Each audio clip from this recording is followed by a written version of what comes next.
Hello, my name is Isaac Hunter, and I am a historian here at Edison and Ford Winter Estates. Thank you for joining me for Step into History Digital Edition. Today's topic is on Edison and Ford during the First World War, about Thomas Edison and Henry Ford and what they both did and their families did during the First War. If you have any questions throughout the presentation, please type them in the chat and I will answer them at the end. All right, Edison and Ford during the First World War. So the First World War, or the Great War, started officially July 28th, 1914, following many events after the assassination of Austrian Archduke Franz Ferdinand. Ultimately, it would culminate in war. By the end of 1914, Europe was divided and countries from around the world would join. America would not join the war until April 4th, 1917. An interview with New York Times. So Thomas Edison would have an interview with Edward Marshall, a journalist through New York Times, in which case Thomas would talk about his plan for preparedness. The idea being a number of improvements for the United States military and the government to prepare for war without overburdening us with taxes. Now, Thomas Edison had a number of ideas in this article, many of them a little bit out of hand, I would say, but a number of them were looked at and thought about, and many were actually put into fruition. And so here is an example of some of the plans. Obviously, he prepared for rapid defense, but he was heavily against a large standing army. Instead, he had the idea that he would have a number of drill sergeants and trained officers, and then he would rely heavily on volunteers to come and join in the war cause, believing heavily that they would follow their patriotism and join the war effort. Now, many of his ideas also included building large institutions for learning, more West Point academies is what he would say, and one of his larger ideas was a naval laboratory. Now, he did manage to guess certain things, such as modern warfare is more a matter of machines than of men. And that is true, especially when you look at modern day. And so he kind of had a sense for things coming up into the future. I have some more, of course. He had the idea that a navy should be larger than our present fleet and that we should work on that, as well as working heavily on trench warfare. Even though today it is heavily outdated, he still believed that that should be a thing and we should work on giant machines that could dig multiple trenches at a time. Now, Thomas, he didn't really have experience in war. He was born during the Civil War. Not born, he grew up during the Civil War. But during his life, he did not serve, and he wasn't too heavily invested with the military. And so a lot of these are just his own personal ideas. And if you go through a lot of these ideas, you will realize that these would actually cost a lot in taxes.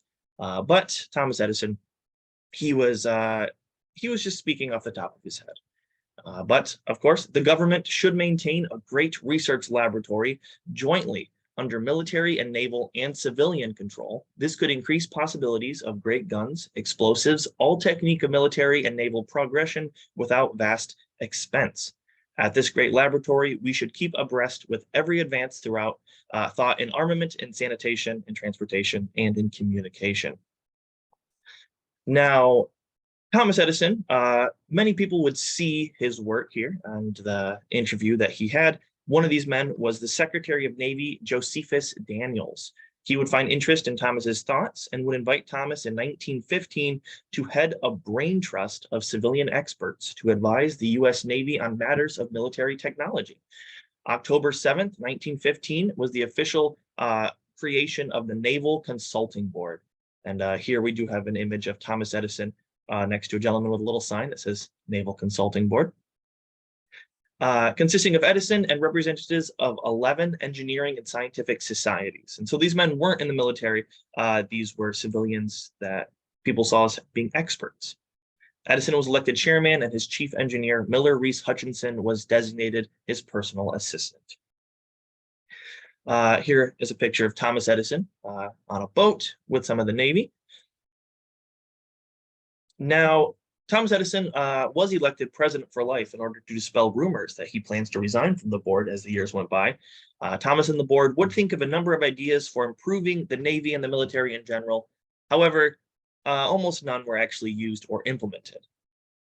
Now, one of the ideas that he talked about, not only in the interview, but also with the Naval Consulting Board, was the idea for a naval research laboratory. And that would come into fruition. The Naval Research Laboratory, Edison firmly believed in the necessity of a federal research laboratory to produce new ideas and inventions to improve the military. Ultimately, the U.S. Navy would listen, and in 1923 would build the first United States Naval Experimental and Research Laboratory. Ultimately, that name was cut down to just Naval Research Laboratory, but this was the first one in the United States. And it was July 2nd, 1923, when it would officially open. Now, Thomas Edison did not only work with the Navy or civilian in the Naval Consulting Squad, he also had his insomnia squad. And so this actually started back in 1911 in his own laboratory.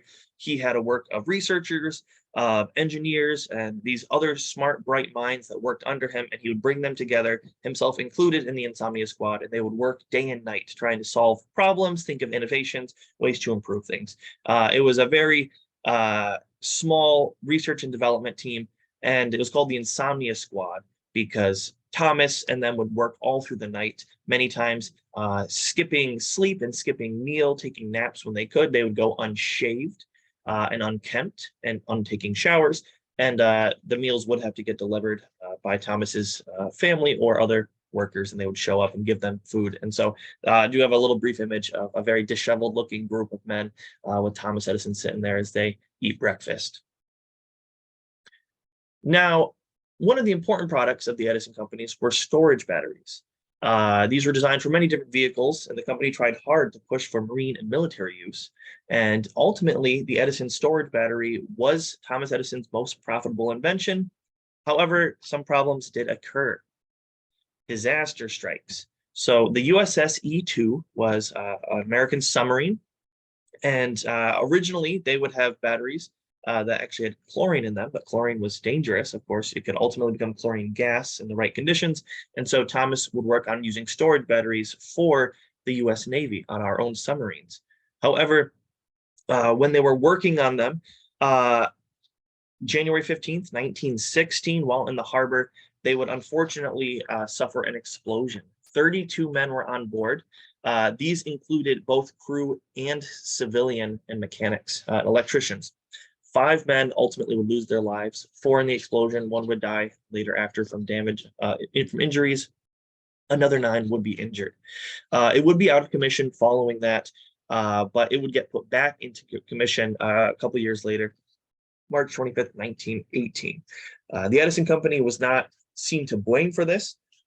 They were doing tests on the batteries, seeing what kind of damage it could do, the people on this boat. They were shaking it around, messing with it. Unfortunately, it was off-gassing hydrogen, and the hydrogen would get ignited and it would explode. And ultimately, no one was really put to blame for this accident. Now, Edison in the Florida Keys. In 1918, during the end of the war, Thomas would spend 6 months here in Florida, in Key West. Specifically, he worked at the Key West Naval Station. It would be here where he would work on more than 40 different military innovations. And one of his fellow workers was actually his son, Theodore, 18 years old, would come down and work here with him. Ultimately, in all of Thomas's works, the Naval Consulting Board, the Insomnia Squad, and Edison, his work in the Florida Keys, 48 different patents were designed for military use. However, the U.S. Navy and the U.S. military would not purchase any of Thomas Edison's patents. But those ideas were there. I do have a little image here of Thomas Edison and his notebook. This is some work. Thomas, he was a pretty decent calligrapher unless he was in a hurry, in which case it gets a little bit messy here, but you can see boats and ideas. Now on to Henry Ford, Thomas Edison's friend. Henry Ford, unlike Thomas, he was actually a big opponent of joining the war, and frequently he would speak against any idea of America joining the war and just the war in general. He claimed himself to be a pacifist. Ultimately, his pacifist sentiments would reach the eyes of American peace activists Louis P. Lochner and Hungarian journalist Rosika Schwimmer. And these two people would approach Henry, and in 1915, they would get the idea to embark on an amateur diplomatic mission to Europe to stop the war. They, however, would be unsuccessful. So this was called the peace ship. They took a boat called the Oscar II, an ocean liner. Ultimately, they would join with a group of men and women, and they would sail across the ocean. That's actually the image back here is a picture of the Oscar II, if you can see it. They would sail across the ocean, heading to Norway. They would then go there and they would protest the war and hopefully put a stop to it. Henry would later write in his autobiography that I have never been able to discover any honorable reason for the beginning of the World War. It seems to have grown out of a very complicated situation created largely by those who thought they could profit by war. A very wealthy businessman, but heavily against the idea of profiting during wartime. They would take this ship across the ocean. However, the mission was mocked by the public and heavily criticized by the media, saying it was a bad idea. A flu outbreak on board the ship would make a number of people settle down in their thoughts and no longer want to go across. There was infighting and a lot of negative press, ultimately resulted in a very fractured and loosely organized ship of activists arriving in Oslo, Norway. This is a little comic that would be found in a newspaper at the time. They have replaced Oscar II with Barnum, saying that Henry Ford is a clown. And this is his group of men going across. And in the back there, you see a German U-boat telling them welcome. Ultimately, Henry Ford himself would become ill on this trip. And only 5 days after arriving, he realized the mission was a failure and they would head back home. He would later write that he did not regret it at all and that we learn more from our failures than from our successes. Before America entered the First World War, the Ford Motor Company heavily refused to take orders for any war materials by any belligerents in the conflict. He found the concept of selling war materials to be at variance with our human principles. However, once America does join the war, Henry Ford would get approached by President Woodrow Wilson, who would invite him to Washington, D.C. and discuss the idea of protecting against German U-boats. He would want anti-submarine warcraft or watercraft. And so he would work on these ships called Eagle-class patrol crafts. He wouldn't design them solely. He would work with a naval specialist, but he would provide his ideas, especially in ways to produce the ships faster and for cheaper, as that's what he's always hoping for.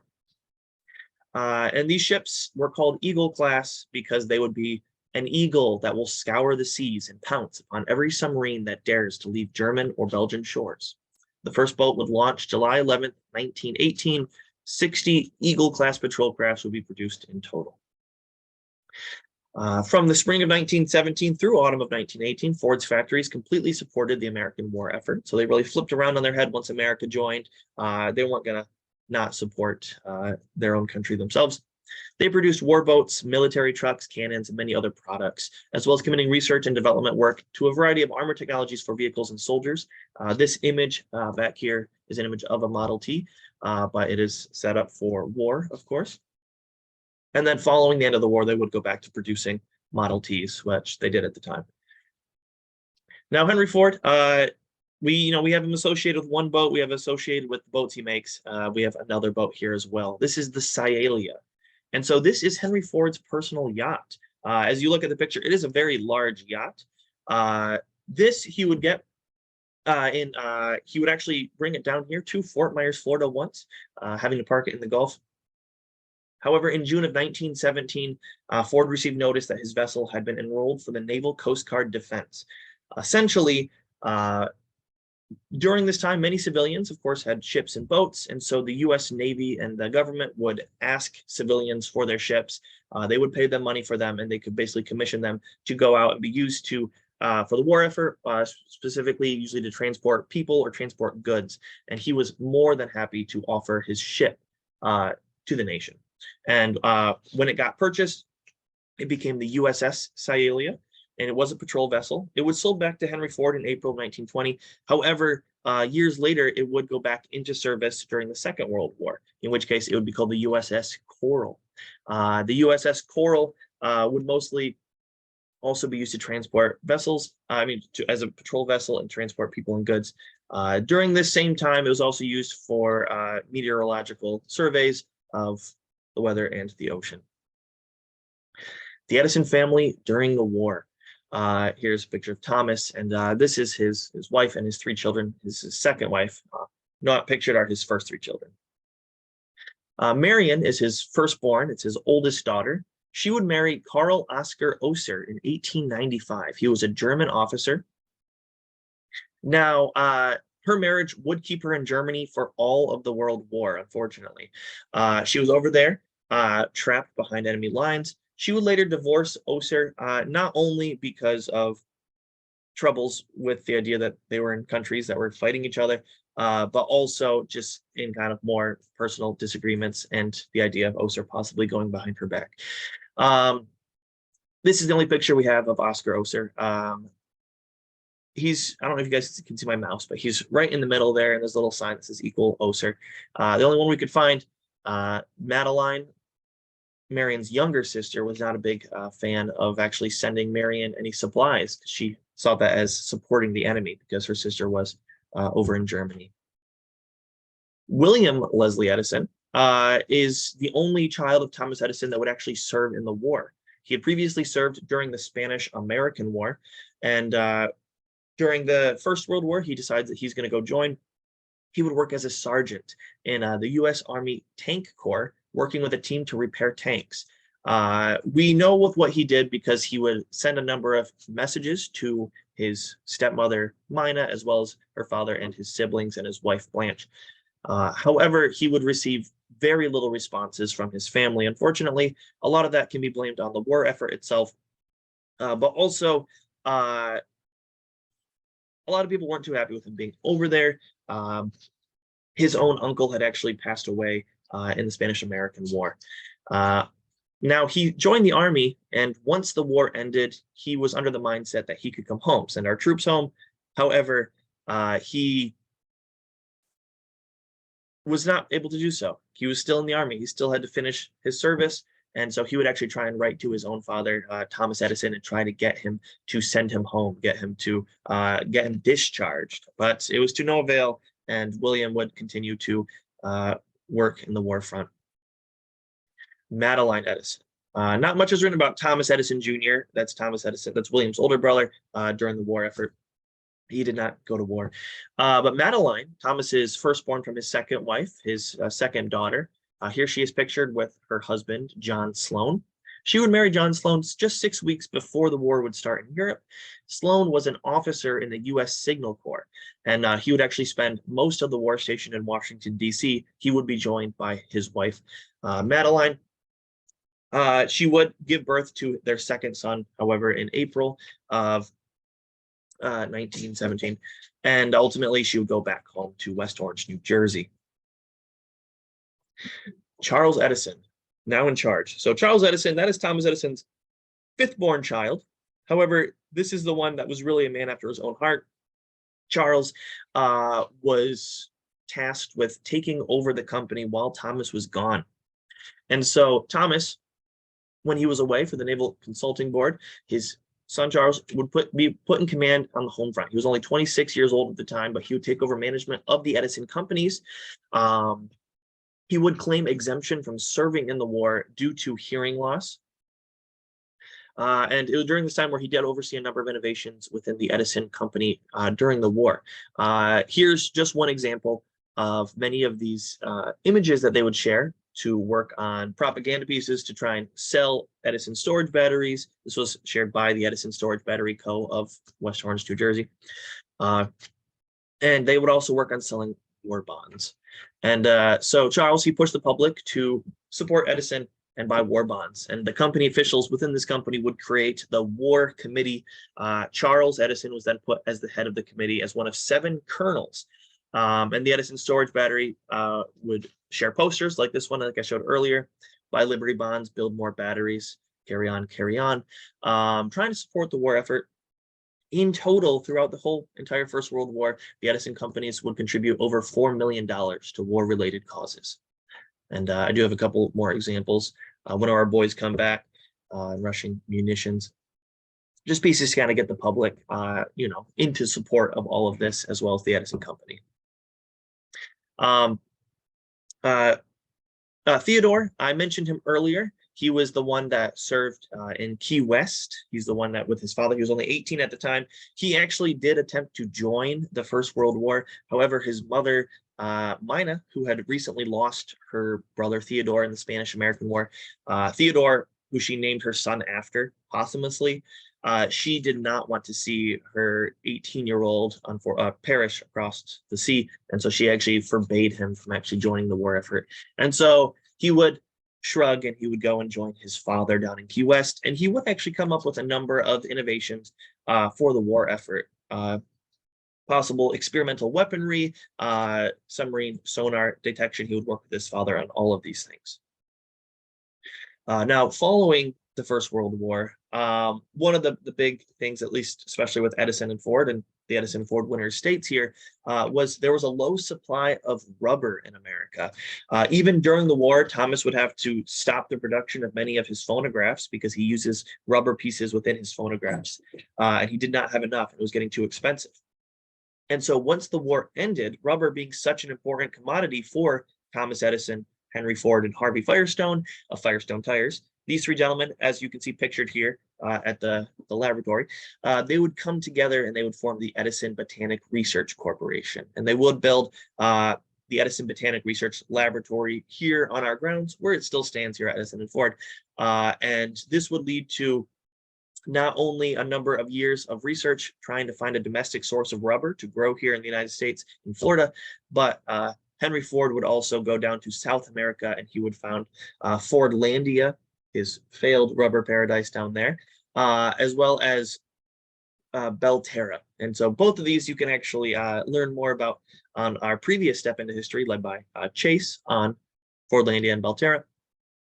And these men, they tried to do what they could. Ultimately, synthetic rubber would come into the picture, but a lot of that was kind of because of what had happened during the war and the lack of supply. Now, July 2nd is going to be the centennial for the U.S. Naval Research Laboratory, the one that was created back in 1923, which even if you go to their website, it does say they were created kind of due to the idea that Thomas Edison proposed in creating this Naval Research Laboratory. And so I do think it's exciting that 100 years following kind of a little word that Thomas spoke once, and now we actually have 100 years of this history here. And so I don't know if they're going to do anything special for that, but it's kind of fun, and they share this little image here. All right, now coming up next. So with this is going to be the end of my presentation. However, just next week, May 9th, you can see our digital discussion led by our one and only Holly Schaefer on Connie Mack, baseball hero. Very exciting. And then next month, we have our next Step into History digital edition led by our historian here, Bailey. And that's on Hunker Down, the history of hurricanes here in Southwest Florida. That's going to be June 7th. Both of these at 10:30. You can go to the website and go to the calendar. You can click on the link there, or you can wait until after it's recorded and it is put onto YouTube, in which case you can watch it afterwards. The same with this one here. All right. Otherwise, this is going to be the end of my presentation. Do you guys have any questions here at the end? Anything you were wondering?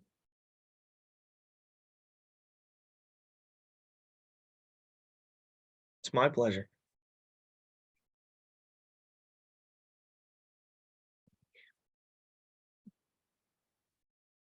All right. Hey, it's my pleasure. Thank you guys so much. I really appreciate it. And don't be afraid to rewatch it on YouTube after this. All right.